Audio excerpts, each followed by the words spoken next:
ఓం గణేశాయ నమః. ఓం గణేశాయ నమః. ఓం గణేశాయ నమః. ఓం గణేశాయ నమః. ఓం సరస్వదేవాయ నమః. ఓం సరస్వదేవాయ నమః. ఓం సరస్వదేవాయ నమః. పార్వతీ పరమేశ్వరులకు, కృష్ణ పరమాత్మ, కృష్ణార్జునులకు, ముక్కోటి దేవతలందరికీ కూడా మనందరికీ కూడా ఈ దసరా సందర్భంగా శుభము. ఆ లక్ష్మీదేవి అనుగ్రహం అనేది మనందరికీ హ్యాపీగా ఉండాలా. ఈ దసరా ఆరోగ్యము పరంగా అన్నిట్లో అన్నీ కూడా శుభసూచనాలు జరగాల. దేశం అంతా కూడా హ్యాపీగా ఉండాలని ఆ భగవంతుని అనేది మనం ఏడుకుంటున్నాం. అమ్మ తలుసుకుంటే గనక సాధించలేనిదంటూ ఏమీ లేదు. ఈ పొద్దు దసరా సందర్భంగా లక్ష్మీదేవి అలంకరణలో ఆ తల్లి మనకు పుష్పవర్షము కురిచినట్టు ప్రతి మనిషికి, ప్రతి ఒక్కరికి కూడా అందరూ కూడా హ్యాపీగా ఉండి పుష్పవర్షము బాగా డబ్బు వర్షం కురిచినట్టు లక్ష్మీదేవి కలకలలాడుతూ అంత ఆనందంగా హ్యాపీగా అనేది ఈ మనందరికీ కూడా ప్రత్యక్షమవుతుంది. అంటే వీళ్ళు లేదు వాళ్ళు లేదు, మంచి మనసుతో ఉంటే ప్రతి మనిషికి కూడా ఆ తల్లి అనుగ్రహం అనేది తప్పకుండా ఉంటుంది. నేను చెప్పడం కాదు, మీ అందరికీ కూడా తెలుసు. కానీ ఉంటారు కదా, ఒక అన్న తమ్ముడు అనేటోళ్ళు ఇదిగా అనేది ఉన్నాడు. అన్న తమ్ముడు అనేది ఇదిగా ఉంటే ఏమి చేసినాడు, తల్లి తండ్రి అనేది కోల్పోయినాడు. తల్లి తండ్రి కోల్పోతానే ఏం చేసేసినాడు ఈయన అనేది. కానీ అని దౌర్జన్యముతో ఈ టెంకాయ చెప్పు, ఆ టెంకాయ అయి చెప్పు అనేది, టెంకాయ నీళ్ళు లాగేది, ఈ చెప్ప మనిషిని అనేది ఒక్కటేమేను ఆ బాబును సతాయించేవాడంట. సతాయిస్తుంటే కానీ ఎంత కష్టం పెట్టినా కదమ్మా అన్ననే కదా అని చెప్పి కష్టానికి భరాయించుకొని ఎంతో ఓపికగా చేసేటోడు. మరి ఇంట్లో పెద్దవాళ్ళు లేరు కదా, ఆడివాళ్ళు లేరు కాబట్టి ఆ వంట వరపు చేసాను, ఆయనే తినేను. కనీసం అంటూ 10 టెంకాయలు తెమ్మంటే అన్న 10 టెంకాయలు ఎందుకన్నా, ఒక్క టెంకాయ కదా అది మనం దేవునికి కొట్టేది అన్నాడంట. నీకెందుకు అతి పెత్తనము వద్దు, నువ్వు టెంకాయలు తెచ్చి పెట్టు అన్నాడంట. టెంకాయలు తెచ్చి పెట్టు నువ్వంటే, ఒక్క టెంకాయ కదన్నా మనం కొట్టే, నీకు అన్నకు ఎదిరిచ్చినట్లు నువ్వు టెంకాయలు తెస్తావా తేవా అన్నాడంట.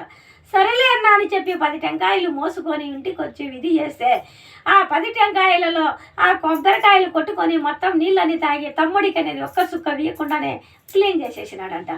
కానీ అన్న నువ్వు ఒక్క టెంకాయ కదా, నువ్వు 10 టెంకాయలు అంటే నీకెందుకు ఎదురు చెప్పకూడదు అన్నాడంట. వంటగా అన్ని పనులు చేసుకొని సగపెట్టుకొని అన్నీ చేస్తే అన్న మనము పూజ చేస్తాండవు కదా, మనం ఏమి తినకూడదు కదన్నా, ఇట్లా ఒక్క పొద్దుతో మంచిగా ఇట్లా ఉండాలి కదంటే నువ్వు ఎదురు చెప్పకూడదు, నాకు చికెన్ తెచ్చిపెట్టు అన్నాడంట. సరేలే అడిగినాడు కదా, ఎందుకు అన్న కదా అని చెప్పి అట్లా తెచ్చిపెట్టి చేస్తే ప్రతి ఒక్కటి ఆయన ఆరగించడము తప్పక ఆ బాబుకు పెట్టి చేసి విధైనటోడు కాదు. చెప్పిన పని నోరిప్పకుండా నువ్వు చేస్తాండవు అంతే, నేను చెప్పడము నువ్వు చేయాలా అని అన్నాడు. సరేలే అని చెప్పి అట్లా విధి చేసుకుంటా పోయి విధి చెందుకుంటా ఉండేవాడంట. కానీ తాగేదానికి నీళ్ళు అంటే సరే నేను నీళ్ళు లేవు కానీ ఇప్పుడు పట్టుకొని రాపో నీళ్ళు పోయి అన్నాడట. నీళ్లు పోయి పట్టుకొని రాపంటే అన్న కాబట్టి నోరిప్పకోకుండా ఆ నీళ్ళు తెచ్చుకొని పోతా అనేది విధి చేసినాడు. నీళ్లు తీసుకొచ్చి అక్కడ పెట్టేసి విధి చేస్తామంటే మనము అంటే మనసులో గోడాడించవచ్చు. కానీ అమ్మవారు అనేది 1, 2, 3 అనేది 4, 5 చూస్తుంది. అమ్మవారు అనేది చూస్తూ ఉండదు కదా. ఒకరిని గోడాడించేటప్పుడు అమ్మవారు ఎవరిని చూస్తూ ఉండదు. అప్పుడు ఏమి చేసేసింది, దర్శనం ఇచ్చింది. దర్శనం అమ్మవారు వచ్చి ఆ బాలునికి తాగేదానికి నీళ్లు లేక ఏమి లేక చాలా ఇబ్బంది పడతా విధిగా అంటే కష్టపడింటే నాయన నీళ్లు తాగు నాయన అన్నంట. అమ్మ నువ్వు ఎవరమ్మా, దయ్యానివా ఏమమ్మా అంటే, నాయన నేను దయ్యాన్ని కాదులే నాయన, అదృష్ట దేవతను లేనాయన నేను అని అనేదంట. అమ్మ ఏమో కోరుకోనాయనా బాబు, నువ్వు కష్టపడుతుంటావు, అమ్మ లేదు నాయన లేట, అమ్మా అని నువ్వు బాధపడితే నీ బాధ చూడలేక వచ్చినను నాయన కుమార, నీకేమో కోరుకోనాయన అన్నాడంట. అప్పుడు ఏదో మా తమ్ముడు ఇంట్లో మాట్లాడుతున్నాడే ఏమిటని అన్న వెనకలు వచ్చినాడంట. వెనకలు వచ్చి గట్టిగా పట్టుకొని నిలబడుకున్నాడంట. అన్న నిలబడుకుంటే బాబు నీకేమో కోరుకోనాయనా నీకంటే, అమ్మ నా కోరిక ఏముంటుందమ్మా, ఏమి వద్దమ్మా, తినేదానికి ఒక బట్టడు అన్నం చిక్కి మనసులో ప్రశాంతంగా నాకు ఉంటే చాలమ్మా, నాకెందుకు తల్లి అదృష్టం దేవత అనంట. అదే కదా కుమారా నీకు కావాల్సిందని చెప్పి నీకు అన్నీ శుభము జరగాల అని చెప్పి అమ్మ అది నేను కోరుకుంటా, నాకు ఏమన్నా ఇవ్వకూడదా అమ్మా మా తమ్ముడికి ఇచ్చినవే నాకు కూడా ఇయ్యొచ్చు కదా నువ్వు అన్నాడట. నాకు కూడా అవి ఇయ్యొచ్చు కదా అమ్మ అని అంటే ఏమన్నది, బాబు మనిషి కష్టపడితేనే విలువ తెలుస్తుంది. నువ్వు కష్టపడుకోకుండా తమ్ముడు తెచ్చిన సంపాదనలో నువ్వు తినుకుంటా ఉంటే నీకు ఏమి విలువ తెలుస్తుంది బాబు. నీకు నువ్వు కష్టపడి పని చెయ్యి, ఒళ్ళు వంచు, పని చెయ్యి. కష్టము చేస్తే కష్టములోనే నీ విలువ తెలుస్తుంది నాయన. నేను ఇయ్యడము కాదు, ముందు నువ్వు వంచి కష్టపడి. అమ్మ నా తప్పులు తెలుసుకునేనమ్మా, నేను తప్పకుండా మూటికి ముమ్మాటికి నా తమ్ముని బాధ పెట్టను, తప్పకుండా నేను కష్టం చేసుకొని నేను తింటానమ్మా అని చెప్పి ఆ అదృష్ట దేవతకు అనేది చెప్పినాడు. కానీ ప్రతి ఒక్క మనిషిలా ప్రతి ఒక్కరిలా కూడా మనం అమ్మ అంటానే మన కష్టపడితే కనుక మన అమ్మ మన ముందునే ఉండి మనకు పలకగలుగుతుంది. కానీ ఎవరైనా ఇక్కడోళ్ళు అక్కడోళ్ళు మనసులో ఇంట్లో వాళ్ళు ఈడ్చలు పడతారు, కానీ అమ్మకు ఈడ్చి ఏమి ఉండదు కదా. కష్టపడేటోని చూస్తుంది, కష్టపడుకోకుండా ఉండేటోని కూడా చూస్తుంది. అమ్మ కూడా మనకు కానరాదులే, ఎక్కడుంది, నేను ఎంత పాపం చేసినా ఎవరు చూస్తారులే, నేను ఎంత పాపం చేసినా ఎవరు చూస్తారులే అని అనుకుంటారు. కానీ మన భగవంతుడు అనేటోడు అక్కడ ఉండడు కదా. మన పాపం అనేది చూసేటోడు ఆ భగవంతుడు చూస్తూ ఉంటాడు. కానీ ఏదైనా కూడా కష్టం వచ్చి అమ్మా అంటాం, సుఖం వచ్చి ఏం నోరెత్తకోకుండా సైలెన్స్గా మన పనులు అన్నీ మనం వికారం పనులన్నీ మనం చేసుకొని పోతాం. కష్టం వస్తేనే అమ్మను అనేది. కానీ కష్టం వచ్చినా సుఖము వచ్చినా ఎప్పటికైనా కానీ మంచి మనసుతో అమ్మననేది ప్రతి ఒక్క మనిషి కూడా ఈ దసరా సందర్భంగా నేను చెప్పబోయేది ఉంటే అమ్మా అంటే అమ్మ లేకుంటే కనుక ఒక సెకండ్ మనం బతకలేము. అమ్మ ఉండబట్టే ఈ భూమి మీద మనం ఎన్ని పాపాలు ఎంత చేసినా కూడా మన తల్లి ఆ భూదేవత మనం చేసిన పనులన్నీ కూడా భరాయించగలుగుతుంది ఆ భూదేవి. కానీ భూదేవికి ఉన్నంత ఓర్పు ఉండాలి అంటారు చూడి పెద్దవాళ్ళు. భూదేవికి ఉన్నంత ఓర్పు లేకుండా సాదాసీదైన మానవత్వమెత్తినాక మనం తగినంత ఓర్పు పెట్టుకొని మనకనేది సాటి మనిషిని గౌరవం ఇచ్చి పుచ్చుకొని మనసుననేది ఒక మనిషి ఒకరు ఉద్దండంగా మాట్లాడినప్పుడు కానీ లేని చెప్పి తల దించుకునే అనుకో అది ఎంతో ఓర్పుననేది సహనాన్ని పరీక్ష చేస్తాడు భగవంతుడు. సహనం అంటే మీరు ఓపికగా ఉంటారా, ఒక రాక్షసత్వంగా అడుస్తారని. కానీ ఒక్కొక్క మనిషి మగవాళ్ళు కానీ ఆడళ్ళు కానీ మనిషి అనేది ఒక్కొక్కరు పలపల అని మాట్లాడము రాక్షసత్వంగా ఉంటారు. కానీ ఆ భగవంతుడు అనేది వాళ్ళకి అట్లా పెట్టింటాడు. వాళ్ళు ఎంత మారాలనుకునే కూడా వాళ్ళు మారే లక్షణం కానీ ఆడి మనిషి కానీ మగ మనిషి కానీ ఆ లక్షణాలు మారరు వాళ్ళు. కానీ ప్రతి ఒక్క మనిషి మనం భూమిని వేసినాక విలువ తెలుసుకోవాలా, మనం ఎందుకు ఉండకూడదో మనం ఎందుకు చెయ్యకూడదని ఆ తల్లిని అనుగ్రహం అనేది ఉండాలని ప్రతి ఒక్కరు అదృష్టము దేవతను కానీ లక్ష్మీదేవాన్ని అదృష్టము దేవతని ప్రతి ఒక్కరు ఏ రూపంలో పిలిచినా కూడా ఆ తల్లి అనుగ్రహం అనేది తప్పకుండా ఉంటుంది. అది నేను చెప్పడం కాదు, ప్రతి ఒక్క మనిషి కూడా ఈ దసరా సందర్భములో ప్రతి మనిషి మీరు తెలుసుకొని వ్యర్థములో పడకుండా మానవత్వం ఎత్తినాక ఊరికి మనం పోయి ఆరుబాటాలుగా ఆ అమ్మ అలంకరణ చూసి రావడము పోవడము కాదు, భక్తితో అమ్మను ఒక్క నిమిషము కానీ ఒక 5 నిమిషాలు కానీ 10 నిమిషాలు కానీ భక్తితో మనసు అనేది పెట్టి ఆ అమ్మను ఆరాధించండి. అమ్మ అనండి, ఎందుకు పలకదు అమ్మ? అది నేను చెప్పడము కాదు, మీరు చేసి చూడండి. ప్రతి ఒక్క మనిషికి కూడా ఆమె సదాస్తని పలకగలుగుతుంది. నమ్మకంతో నేను చెప్పగలుగుతాను. నేను చెప్పడమే కాదు, మీరైనా కూడా గ్రహించండి. ఆ తల్లి అనుగ్రహం అనేది లక్ష్మీదేవి లేనిది మనిషిలో అనేది ఒక కళ అనేదే ఉండదు. ప్రతి ఒక్కటి కూడా ఈ 10 రోజులు ఈ సందర్భం రోజు ఒక ఉత్సవం ఆనందంతో అమ్మవారు ఒక వెలుగుతుంది. ఒక్కొక్క అవతారముతో అమ్మ ఒక్కొక్క కళగా అనేది మనకి ఎంత అవకాశం ఇచ్చిందో 10 రోజులు మనకు అవకాశం. ఆ అవకాశాన్ని నిలబెట్టుకొని అమ్మవారి అనుగ్రహంలోకి మనము ఇదయ్యి మంచి మనసుతో 10 రోజులైనా కూడా మనం మంచిగా చేసేదిగా మన పనులు అనేది సక్సెస్ అవుతాయి. నేను చెప్పడం కాదు, ప్రతి ఒక్కరు మీరు చేసి చూడండి, మీకు అర్థమవుతుంది. ఎందుకంటే ప్రతి ఒక్కరు ఈ ప్రయత్నాలు చేస్తారు కాబట్టి నేను కూడా మేము ఎందుకు వచ్చి తెలిసిన వాళ్ళు తెలియని వాళ్ళు ప్రతి ఒక్కరు కూడా మనం తెలుసుకొని ముందడుగు వేసి తెలుసుకోవాలని నేను చెప్పగలుగుతాను. నా మాట కదా, భగవంతుడి మాటగా నేను చెప్పగలుగుతాను. ఇందునా అందునా అనేది సందేహము లేదు. మనము ఏ స్వామి కాడికి పోతే ఏమి చెప్పుతాడో, ఏ పూజారి కాడికి పోతే ఏమి చెప్పుతాడో, ఏ అమ్మ కాడికి పోతే ఏమి చెప్పుతాడో, ఈడ ఏం చెప్తారో ఆడ ఏమి చెప్పుతారో మంతరాలకు అంతరాలకు అన్నీ నానాగదానికి మనం అగసాట్లు పడి అన్నీ మనం చేసేదానికన్నా మనసుననేది ఒక దీక్ష పెట్టి ఆ తల్లిని వేడుకోండి. నేను చెప్పడం కాదు, వేడుకొని మీరు అనేది ఆ తల్లి మీద రోజుకు రోజుకు రోజుకు రోజుకు అమ్మకు మన మీద ప్రేమ పెరిగిపోతుంది. ప్రేమ అనేది మనం చేయంగా మన మీద అనేది ప్రేమ పెరుగుతుంది అమ్మకు. ఆ ప్రేమ పెరగాలంటే కనుక మనం తప్పకుండా మనం తినే ఫుడ్డులో 3 పూట్ల మనం ఫుడ్ తింటాం కదా, 3 పూట్ల తినేటప్పుడు మనమంటూ అమ్మను ఒక పక్కన గుర్తు చేసుకొని అమ్మా అని ఆ తల్లిని ఏడుకుంటే గనక ధనలక్ష్మి, విజయలక్ష్మి, భాగ్యలక్ష్మి, వరలక్ష్మి, సంతానలక్ష్మి, 3 దేవతలకు అన్నిటి కూడా నేనే కొలువు తీరి ఉంటానంటదమ్మ. ప్రతి ఒక్కరికి కూడా ఎక్కడికి ఇప్పుడు చాలా వద్దు. ఒక తిరుపతికి పోవాలనే మనకు డబ్బులు కావాలా, ఒక చదువుకు పోవాలనే మనకు డబ్బులు కావాలా. ప్రతి ఒక్క పొద్దున లేస్తానే పండుకొని పొద్దున లేస్తానే జోలో డబ్బు ఉండాలా. ఆడ మనిషికి చేతిలో ఉండాలా ప్యాకెట్ మనీ ఉండాలా, మగళ్ళకు జోల్లో డబ్బులు ఉండాలి. ప్రతి ఒక్కరికి మీకు డబ్బు కావాలంటే మీరు ప్రశాంతంగా ఉండాలంటే నేను చెప్పడం కాదు, ప్రతి మనిషి మీరు తెలుసుకోండి. ఆ డబ్బు మనకి ఎట్టొస్తుంది, కష్టపడదాము. మనము ఏదో మోసాలు టక్కర్లు చేసినామనుకో అది సదాస్తని ఎక్కడికో జారిపోతుంది. మనము ఒళ్ళు మంచి కష్టపడి మంచి మనసుతో భక్తి శబ్దాలతో మనమంటూ ₹1 మనం ఎందుకు సంపాదించలేమని నువ్వు వెనక వేసినావనుకో, వెనక డబ్బులు వేస్తా వచ్చి వెనక లక్ష్మీదేవి నేను దాన్ని ఉత్పత్తి చేస్తాను అనగలుగుతా లక్ష్మీదేవి. మనం ₹1 ఎనికే మనం పోయినామనుకో వీడు ఎంత చేసినా వీడు పైకి రాడని చెప్పి అమ్మవారు కూడా ఎనికి గుంజేస్తుంది మిమ్మల్ని. ఇప్పుడు అవకాశం అనేది ప్రతి మనిషికి కూడా అవకాశం ఇస్తుంది. ఎందుకు ఇస్తుంది అవకాశము? తెలుసుకుంటాడు. మనమెత్త పెట్టినాక ఆడు మనిషి కానీ మొగళ్ళు కానీ డబ్బు విలువ తెలుసుకోండి. జీవితం నేను చెప్పడం కాదు, మరీ వినండి. మీ ఇది విలువ, డబ్బు విలువ. డబ్బు లేకుంటే సమాజంలో అప్పుడే తీసేస్తారు మనిషిని. 1 సెకండు మనిషే మరి ఏమన్నా డబ్బు అడగని వచ్చిందో ఏమో, మనం ఏమన్నా ఏదైనా అడగని వచ్చిందో ఏమోనని ఉండేవాళ్ళు మన ముఖం చూస్తే ఇక మనుషులు ముఖం తేడాగా చూస్తారు. అదే మనకు అంత వద్దు. భగవంతుడు తినేదానికి అనుగ్రహమైనా కూడా మనకి ఇస్తే కనుక అది చాలు.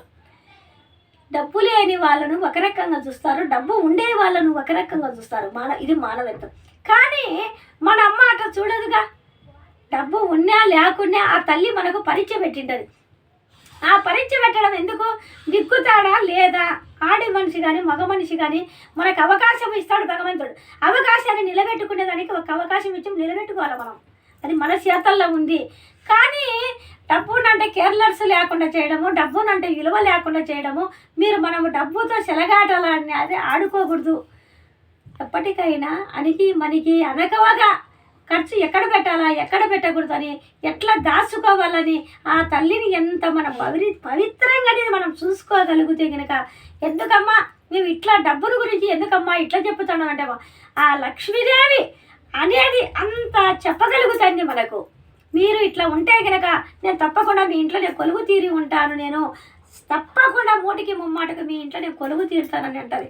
కానీ డబ్బు ఉండేటోళ్ళను ఒక రకంగా చూస్తారు, డబ్బు లేని వాళ్ళను ఒక రకం చూస్తాను కదా సమాజంలో మనము ప్రతి ఒక్కరికి కూడా. కానీ మనిషిని అనేది తెలుసుకొని వ్యర్థంలో పడకుండా బతకాలని భగవంతుడి అనుగ్రహముతో ఈ దసరా సందర్భంగా మీ ముందుకు వచ్చి నేను చెప్పగలుగుతా. అంటే ఆ భగవంతుడి అనుగ్రహము మామూలుగా మనమంటే మానవత్వం ఎత్తినాక మనసులో మనం ఏమి చేస్తాము? మనం నోరు లేని జంతవ ఏం చేస్తుంది? ఒక కుక్క ఉంటుంది. ఒక కుక్క ఉంటే కనుక ఏం చేస్తుంది? ఆ కుక్క కూడా మీకంటే నోరు ఇచ్చినాడు, పూజ చేసేదానికి చేతులు అన్ని రకాలుగా ఇచ్చినాడు. మాకంటే నోరు లేక మాకు అనేది మీరు ఒక పట్టడు ముద్ద మీరు పడేస్తే కనుక మేము తినాలా, పట్టడు ముద్ద మీరు పడేయకుంటే మేము ఏమి తినాలని ఆ కుక్క చింతాకాంతులై బాధపడుతుంటుంది. కానీ ఒక కుక్క రాజయోగంగా బతుకుతుంది. అంటే కొందరు సాకడం, పెట్టడం, దానికి గొలిచేసడం, మంచి ఫుడ్ పెట్టడం, స్నానం చేయించడం చేస్తారు. ఒక కుక్కకు బజార్లో తిరిగేది కదా. కానీ మేము సాయం చేసేదాన్ని కదా, మీరైనా అర్థం చేసుకోండి అని ఒక మునేశ్వరుడు కూకుంటే ఒకసారి ఏం చేసేసినాడు ఆయన? ఒక మునేశ్వరుడు జపం చేసుకుంటా కూకుంటుంటే ఈ కుక్క ఊరంతా తిరిగింది, ఊరు మొత్తం తిరిగింది. ఊరు మొత్తం తిరిగేస్తే గనక ఏం చేసేసినాడు? ఎక్కడే కానీ ఒక్క ముద్ద పట్టడం ముద్ద ఆ కుక్కకు పెట్టేటోళ్ళు. ఆకిలికి అసురసురమయ్యి కాక చేత కాక ఆ కుక్క ఒక మునేశ్వరుడి కాడికి పోయి ఆ ధ్యానం చేసుకున్నటువంటి కాడికి పక్కన కూర్చొని సిద్ధాకాంతురులయ్యి కూకొని ఉంది. ఆయన ఏమి చేస్తాడు, జపం చేసుకుంటున్నాడు. కానీ ఆ జపములో నుంచి చూసి విధి చేస్తే ఏమి నోరు లేదు, ఏమీ లేదు. ఏమమ్మా నీకు ఏమి పరీక్ష అంటే, స్వామి మీరంటే కండ్లు కాళ్ళు నోరు అన్నీ ఉన్నాయి కాబట్టి మీరు నోరు ఉంది కాబట్టి పనులు చేసుకుంటారు. మా జీవితం అనేది దేవుడు మాకు మీరు వేస్తే మేము తినాలని మాకు దేవుడు రాసినాడు. మీరు వేస్తే తినాలా, మీరు కొడితే కొట్టించుకోవాలా, మీరు తరిమితే మేము పరిగెత్తాలి కదా. చూడండి, మాకు అవకాశం అనేది భగవంతుడు మేము చేసిన పాపం మాకు ఇట్లా ఇచ్చినాడు. కానీ మీ పిల్లలకు ఏమి రాకుండా కాపలా కాస్తాం, మీ ఇంటికి పురుగు పుట్ట రాకుండా కాపలా కాస్తాం. ఏ జంతువులు ఏమొచ్చినా కూడా, మీ ఎనమలో ఆవులో మీ ఇంటికి దొంగలు వచ్చినా కూడా మేము ఇంటికి కాపలా ఉంటాము. కానీ మేము చేసిన పని ఏమి ఒక ముద్దన మాకు అన్నం ఇయ్యరు మీరు. కానీ భగవంతుడు ఏం చేయాల మునీశ్వరుడు అంటాడు అని అంటే, ఎందుకు బాధపడతావు, బాధపడాకమ్మా నువ్వు చేయగాకు. కానీ నీకు అన్నం అనేది కావాలి కదా అని చెప్పి అప్పుడు నాలుగురిని కని పెట్టింటుంది. నాలుగురి కని పెడితే కనుక దాంట్లో ఒకటి నల్లగా పుట్టింటుంది. నల్లగా పుడితే తెల్లగా పుట్టినట్టన్నీ కలిసి మంచికి ఒకటి ఎత్తుకొని పోయి ఏదో సాకుపోయి ఈ నల్లగా ఉండే పుట్టినది కాబట్టి దాన్ని ఎవరు ఆశించలే. కానీ మనిషి అనేది అప్పుడు ఆ మనుషుడు ఏం చేసినాడు, కానీ భగవంతుడా ఏమిటి స్వామి పరీక్షనని చెప్పి అప్పుడు ఒక రొట్టె తీసి దానికి పెట్టేస్తే ఆ రొట్టె తినేసి విధి చేసేసుకునేది. కానీ ఆ రొట్టె పెడితే తినేసి విధి చేసేసుకొని, స్వామి ఏమిటికి స్వామి మునేశ్వరుడా, నా పాపము ఏమిటి స్వామి, మేము ఏమి తప్పు చేయము కదా, మాకు నోరు లేని వాళ్ళము కదా అంటది. కానీ నేను ఆయన బాధపడగా కొన్ని ఒకసారి ఏదో మామూలుగా ఒక ఫంక్షన్ జరుగుతా చేస్తా ఇదిగా ఉంటే ఏమి చేసేసింది, అట్లా ఎగురుకుంటా అనేది అట్లా పోయింది. ఎగురుకుంటా అనేది పోయి విధి చేసి తిందామని ఆతృతగా పోయింది. ఆతృతగా పోతే మనిషికైతేనక ఇస్తరాకేసి ఇలువ ఇచ్చి ఒక ముద్ద అన్నం పెడతారు. కుక్క ఎగురుకుంటా పోతే ఏం చేస్తారు నాయన, హాయ్ హాయ్ హాయ్ అని దాన్ని తరమ కొడుతుంటారు. తరమ కొట్టి విధి చేస్తే, నీకు ఏమి పాపం చేసినా నాయన, అంత పెళ్లి చేస్తాడావు, అంత విధి చెందుతాడావు, మేము తినే అన్నమే లేదా, మాకు ఆ ఇస్తరాకులు పారేసినాకైనా మేము తినగలుగుతాం కదా, మమ్మల్ని కొడితే ఏమిటికి వస్తుందయ్యా నీకు దుర్మార్గుడా అని చెప్పి చాలా బాధపడుతుంటుంది ఆ కుక్క. కానీ నాయన మంచో చెడ్డో నువ్వు మంచిగా చేసినావు, భగవంతుడు అనేది మీకు నా మానవత్వం ఎత్తి మీకు అన్నీ విధి చేసి అన్ని కండ్లు కాళ్ళు చేతులు మీకు సంపాదించుకునే దానికి అన్ని విధాలుగా మీకు ఇచ్చినాడు కాబట్టి మీరు ఉపయోగించుకుంటున్నారు. మాకు నోరు లేకుండా భూమి దికేసినారు, మీరు పెడితే మేము తినాలా, లేకుంటే మాకు లేదు కదని సిద్ధాకాంతులై బాధపడేటప్పుడు, చూడు నాయన ఈ జన్మకు నీకు ఇట్లా విధి లేకుండా నెక్స్ట్ జన్మకైనా కూడా నీకు మంచి జరుగుతుందిలే నాయన, ఏమి అనేది నువ్వు బాధపడగాకు. ఒక్క మే కుక్క జాతే కాదు మాది, ప్రతి ఒక్క జీవరాశి ప్రతి ఒక్కటి కూడా మీకు కింద బియ్యం పోతాయి, ఆ చీమ ఏరక తింటేనే కదా, కింద చక్కెర పాంస పోతుంది, అది వేస్తేనే కదా ఒక ప్రసాదం అని తులసమ్మ కాడ కానీ ఇక్కడైనా పెడతారు, అవి ఉంటేనే కదా మేము తినేది జీవరాశులం, మీరేదైనా పారేసినట్టే కదా మేము అందరం తినేది.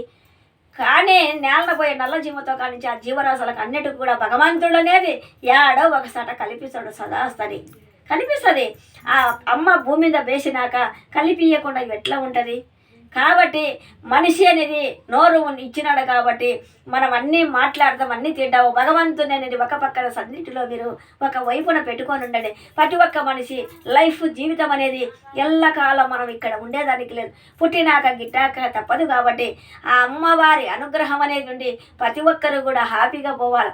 ఆడి మనిషి అయితే గనక ఈ పసుపు కుంకుమలు సౌభాగ్యముతో ఎప్పటికీ సదాస్తని ఉండాలా, హ్యాపీగా ఉండాలా, ఆ కుటుంబములో ఆనందంగా ఉండాలా, ఆ ఇల్లాలు ఒక పరిపూర్ణతగా ఉండాలా. ఒక ఇల్లాలు ఎంత విధిగా ఉండేదో ఆ ఇండ్లు లక్ష్మీదేవి తిరిగినట్లే ఆ ఇల్లాలు ముఖము మార్చుకుంటా పాడు ముఖాలు వేసుకొని ఎట్లంటే అట్లా ఉండి హసర సంధ్య అలా దూకడం పేలు చూసుకోవడం అంటే అది ఇండ్లు అనరు, ఒక నరకం అంటారు. ఏ పొద్దు ప్రతి ఒక్కరూ కూడా మనం ఉండేవాళ్ళు లేదు, లేని వాళ్ళు లేదు. అమ్మ అందరికీ మన అమ్మ భూమిని చేసినాక అందరికీ మన అమ్మ కాబట్టి ప్రతి ఒక్క మనిషి మీరందరూ 2 చేతులు ఇచ్చి అమ్మను జోడించండి, తప్పకుండా సదాస్తని పని చేయగలుగుతుంది. అది నేను చెప్పడం కాదు, ఆ తల్లి బిడ్డలము కాబట్టి ఎందుకమ్మా నువ్వు ఇంట్లో చెప్పడం అంటారా? మనకు తోచిన ప్రయోజనం ఎవరో ఒక్కరిన్నా కూడా కంట్లో రవ్వమేను కూడా పాపం పరిహారం అయ్యి మీరు ముందుకొచ్చి అంతా కూడా తెలిసినోళ్ళు తెలియనోళ్ళు కూడా వ్యర్థంలో పడకుండా భగవంతుడి అనుగ్రహంలోకి ఆ తల్లి దసరా సందర్భంగా అమ్మవారు అనుగ్రహంతో మనందరము కూడా హ్యాపీగా ఖుషిగా ఆనందంగా ఉండాలని నా ఉదయపూర్వకంగా భగవంతుడిని అమ్మను సదాసరి లక్ష్మీదేవిని నేను ఏడుకోగలుగుతాడా. అందరినీ కూడా బాగా ఉండాలా, ప్రతి మనిషి కూడా ఆరోగ్యపరంగా ఉండాలా, ఆనందంగా ఉండాలా, మనకి ఇలమిందికేసిన సంతోషం కూడా. కానీ మనం చేసే పనులను బట్టి మనం చేసే విధానాన్ని బట్టి అమ్మ చూడలేదని మనం అనుకుంటాం. ఎన్ని 1000 కళ్ళు పెట్టుకొని ప్రతి ఒక్కరిని మనందరినీ అమ్మ గ్రహించాలి. ఇప్పుడు చూడలేదని మనకుంటే మన అమ్మకి అన్నీ మనల్ని గ్రహించుతుంటుంది. కానీ తెలిసి తెలియక తప్పులు చెయ్యొద్దు. మానవత్వం మనం సూటిగా మంచిగా హ్యాపీగా బతికి ప్రశాంతంగా ఆ తల్లి ఒడిలోకి చేరాలని నా ఉదయపూర్వకంగా ఆ తల్లిని నేను ఏడుకుంటాను. ఓం గణేశాయ నమః. ఓం గణేశాయ నమః. ఓం గణేశాయ నమః.